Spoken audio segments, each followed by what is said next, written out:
दिवाली पर तांत्रिक क्रियाओं से कैसे बचें? दिवाली का त्यौहार आ रहा है और 12 तारीख को दीपावली है।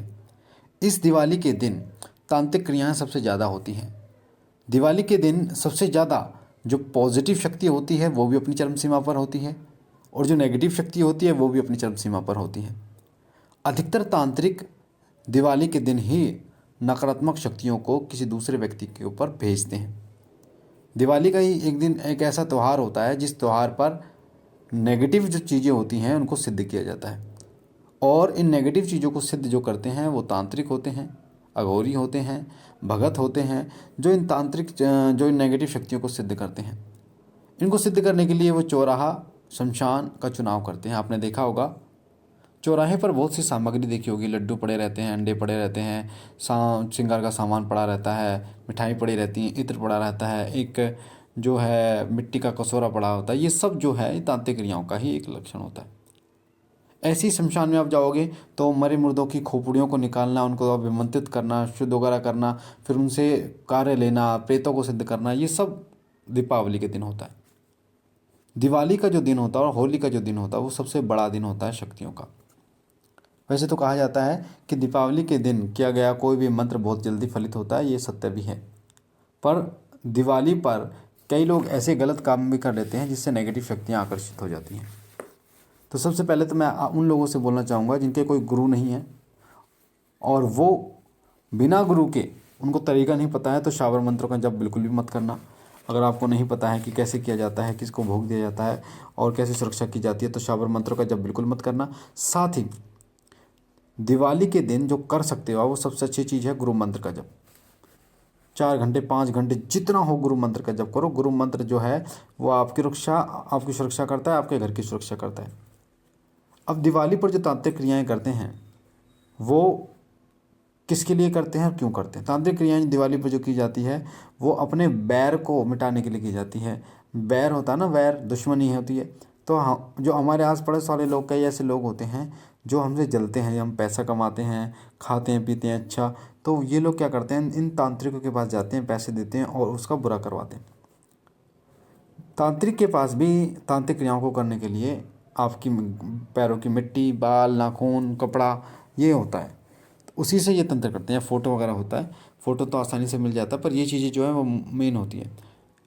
जो बाल चाहिए, कपड़े का, ये बच्चों को आपने सुना होगा बोलते हैं कि गुरुजी हमारे कपड़े गायब हो जाते हैं, या हमारा सूट के कपड़े में से किसी ने कैंची से काट लिया है, साड़ी काट ली है, या कोई भी कपड़ा जो है, शर्ट है, पैंट है, वो फाड़ के कपड़ा किसी ने चुरा लिया है, तो वो तांत्रिक क्रियाओं के ही सबसे ज़्यादा काम आता है।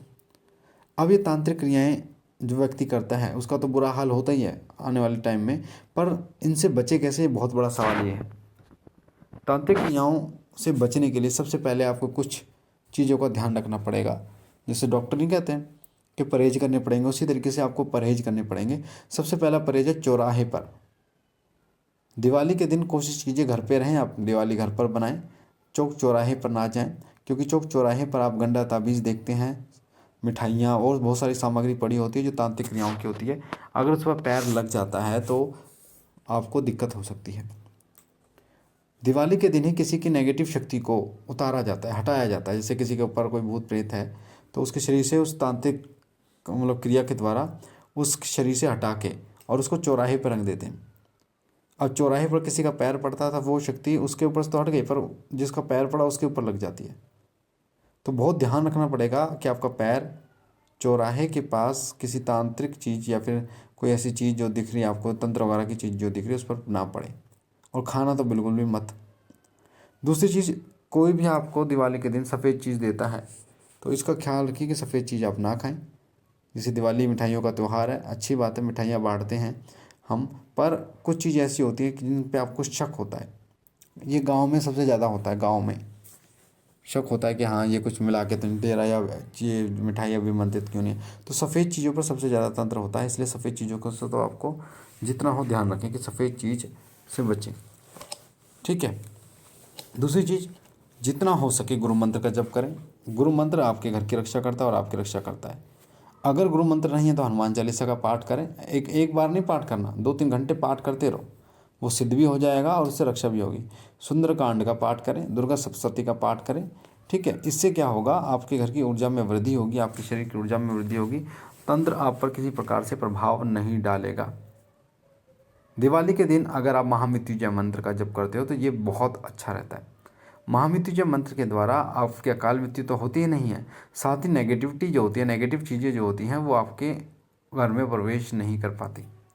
महामृत्युंजय मंत्र भगवान शिव का रुद्र रूप कह सकते हैं, जो कि राक्षसों का संहार करता है और नेगेटिव चीज़ों का संहार करने के लिए उत्पन्न हुआ है। इसलिए महामृत्युंजय मंत्र का जप आप कर सकते हैं इस दिवाली के दिन। साथ ही जितना हो सके सुंदरकांड का पाठ करें। अगर आप हनुमान जी के सेवक हैं, राम जी के सेवक हैं, सुंदरकांड का पाठ करें, रामायण का पाठ करें आप, ठीक है। और महिषासुर मर्दिनी स्तोत्र, अगर आप देवी के उपासक हैं, महिषासुर मर्दिनी स्तोत्र का पाठ करें, इससे भी आपके घर की रक्षा होती है। अगर कोई व्यक्ति तांत्रिक क्रिया करता भी है तब भी आपके ऊपर नहीं होती। तो इस चीज़ का विशेष रूप से ध्यान रखें। अगर आपको ऐसा महसूस होता है कि कोई व्यक्ति है जो आपके पीछे लगा हुआ है, तांत्रिक क्रियाएं कर रहा है, तो आप दिवाली की रात महिषासुर मर्दिनी स्तोत्र पढ़ते रहें बोल बोल के, और जिस भी चीज़ का जप करेंगे उसको बोल बोल कर करेंगे। इस चीज़ का विशेष रूप से ध्यान रखिए। तो मुझे आशा है जानकारी आपको पसंद आई होगी। पहली बार चैनल पे है तो चैनल को लाइक कीजिए, शेयर कीजिए, सब्सक्राइब कीजिए। बाबा भोलेनाथ आप पर कृपा करें, आपके घर परिवार पर कृपा करें। हम मिलते हैं एक नई जानकारी के साथ, तब तक के लिए ओम नमः शिवाय, ओम नमः शिवाय, ओम नमः शिवाय।